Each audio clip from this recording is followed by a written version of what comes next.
Our clients use Helium 10 every day. I mean, we're in there Okay. every day. So if someone's going to take time to like learn a tool and make sure they're getting the most of it, it's Helium 10. And I feel like there's so much here that it's easy to glance over some really great options. So I appreciate you taking the time to dive in a bit. I'm happy to do it. I'm happy to share all this stuff. This is really cool because it basically allows you to filter through all of the brand analytics data. And I think there's like 2 million at least lines of different items that you can download every week on search terms and things like that. And I remember when I was at a $1 billion seller summit, everyone was trying to see how they could figure out how to download this and sift through the brand analytics data because it was really difficult to actually took forever to download it. Mm-hmm. And it took forever to even figure out how to process through it. And so people are like, oh, I'm going to pay a developer, I'm going to do this and that. But we basically have it so that you can, by week, you can sort through the brand analytics data here. So you can just choose whatever week you want, and you can sort through it. You can find product ideas. You can search by ASIN. Sometimes I'll put like coffin, shelf, or I'll just put coffin in here and then phrases containing coffin. And just finding, I think I found a new product. It was like a coffin cat tree, which was actually in here. I don't know if it's in here still, but you can find different kind of product ideas. Like we've got a coffin pool float. I would have never thought of that one. Mm-hmm. See here. Yeah, here's a coffin cat tree. And you can see some of these were making, I think, over 100,000 a month or something crazy like that for the coffin cat trees. So Robert's a big cat guy, so I don't know if he's a big coffin guy, but yeah, it seems I would the never think of coffin, even making something like this, but Yep, nor would I. the people that like the coffin stuff, a lot of them have cats somehow. There's like a correlation. So I don't know. Yeah, It's pretty probably funny. black cats. Yeah. Exactly. So, hey, if you find a niche, this stuff, I'm always baffled that it sells year round because I was like, oh, it's a Halloween decor, yeah. It's year round. I mean, even there's a coffin letter board that we found, and that there was somebody who launched it and they were making like 50,000 this month in sales. Like that's crazy to me. But anyway, so yeah, this is a great way to kind of filter through this, and you can find some really cool ideas. And so what's really cool too is that you can look at the top, clicked and converted products.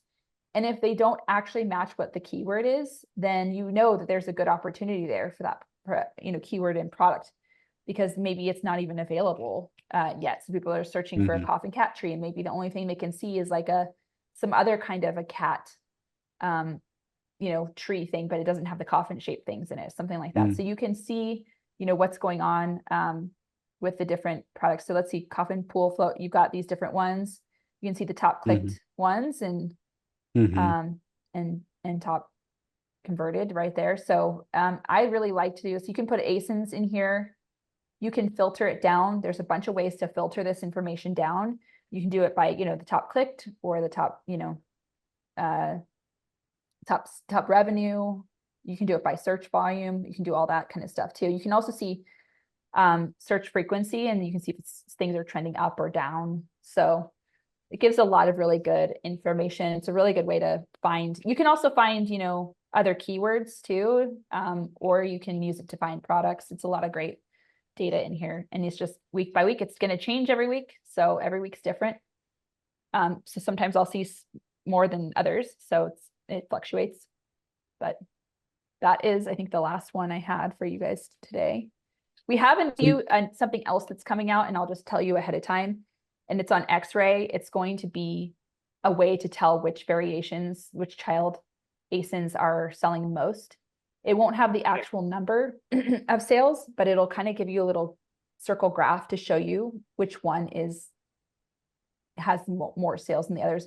I sell apparel, and I have, sizes and colors, and it actually matched up. I've tested it out a little bit. It does match up to my top selling SKUs on there, top selling variations. And it'll just give you an indication, like if you're trying to launch a product, you're like, which color is the best one? Which one's selling the best? And then you can kind of see your competitors and see which color. How do you know that information without the bestseller ranking being shared by child SKU? I don't know how they did it, to be honest. Okay. I always get asked those questions, but I just test it out and see if it matches up my own products. And Will it that's how show I the know it works. reviews for each child? It's not, you just have the, the ones that you can download it, and it's not even showing all your reviews anymore. So just the visible reviews. Okay. Yeah. Unfortunately, that I wish I would have downloaded all my reviews before, because I didn't do that. Now they're gone. So you were talking about the trends. What other ways can sellers look at trends in Helium 10 to decipher, hey, if they're like, let's say, launching a new product in a category and they're trying to figure out, does it have legs? I was listening to a podcast the other day, and they talked about it was a Helium 10 podcast, and the person was talking about how their product was an accessory to another brand, and that brand declined drastically, and it really impacted their business. They were down like 40% because of it. And I think it's easy to kind of look at current state, but that current state may be on a downward trend. How do sellers fully leverage the data to see whether that's something that is gaining momentum or declining in momentum? I will show you. One of the things I do is I look at the historical search too, just to see if it's, is it seasonal? Is it just fluctuating in that way? So you can actually look at the search volume graphs. You can do all time even, and you can just kind of see the ups and downs. So that's a good way to indicate. You can also utilize market tracker. So you can set up market tracker. I wouldn't mind showing people Market Tracker 362, because not everyone has experience using that. And I think it's a, much more robust option than Market Tracker. I can do that one would be a full demo for you. And I can come back and do that for you. Okay. That's fine. Yeah. Market Tracker 360 is definitely way more data. It's way easier to kind of decipher these things, but this is something that is helpful. Especially when you're starting out, to see if I can, it's taking a second here to load, but I'm just going to look at our coffin shelf one. So this will basically kind of show you the market overall. So you can see, if everyone's down. Sometimes we're like, oh, my sales are down, and it's really just them. If you take a look at your overall market, you can see that other people are still selling pretty well, right? So right here, we were the top, we had 64% of the market share, and then we just dropped, and we ran out of stock at that point, I believe. So it really kind of tanked there, but you can kind of see, okay, it's a me problem as opposed to a market problem. And you can see, where the market of other products, are they still selling pretty well? Are they still going up? They still have a good market share. I feel like a lot of clients, they see a deviation, and the initial impact is to panic. What happened? What am I doing wrong? What do I need to change course and do differently? And I think it's really important to step back and say, well, what's the market doing? Look at the search history, look at the market sales through Market Tracker. And a lot of times it's just a seasonal impact. And even though they're selling this category, they've been doing it for years, they forget about the seasonal volatility that happens. And, if you're on the tail end of the season, you expect it to go down. And what I always like to encourage them to look at is how has it differed this year versus last year?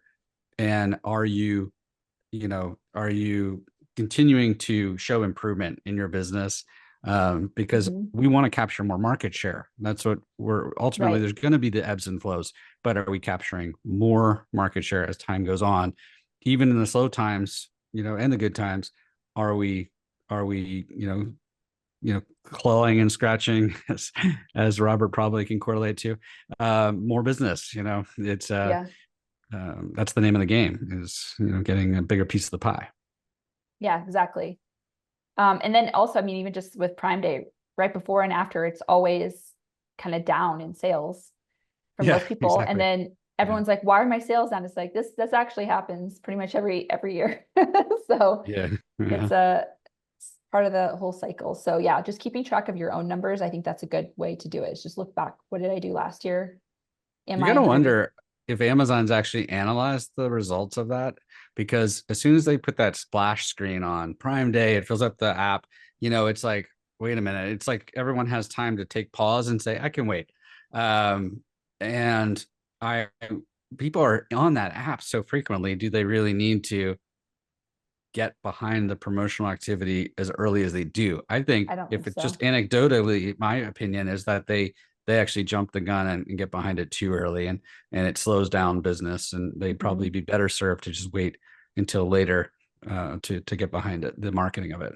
Yeah, I think they like it because they make a lot of money in ad spend, but it doesn't really help sellers as much as it does maybe Amazon. That's a Maybe it good depends point. on your strategy, but like overall during the month, it slows down, and that Yeah. before and Yeah. after, unless you do massive amounts, Mhm. it's really not worth it.